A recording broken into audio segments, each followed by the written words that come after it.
लग्न होऊन 2 महिने झाले तर बायको संग साधं बोललं नाही. लग्न झालंय तरी देवळात झोपतोय म्हणल्यावर माणूस एक नावं ठेवणार आहे का? म्हणून आपला अंधाराचा फायदा घेऊन घराकडे निघाला होता तर रघुआप्पा स्वतःच्या घरापुढं कमरो हात ठेवून उभा राहिला होता आणि तिची बायको इकडे भांडी घासत होती.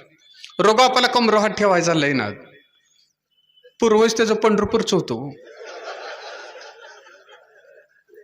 आणि पांडुरंगाच्या वाहनाव गेलत पण गुन्हाव गेलं नव्हतं. दिसल तिची माप काढायचं.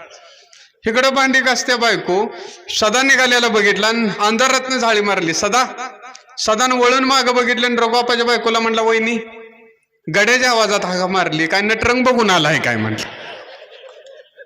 नाही म्हणला मी मारले. म्हणलं आपा हाय सांग, निदान हसायच तर किंवा दात तर दिसलं असत. म्हणला मला एक सांग, तुला बायको पसंत आहे का? सदानं रघुआप्पाच्या बायकोकडे बघितलं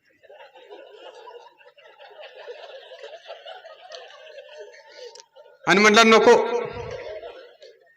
हाय तिच्या संग बोलायचं होईना आणि हिला नेऊन काय करू म्हटलं.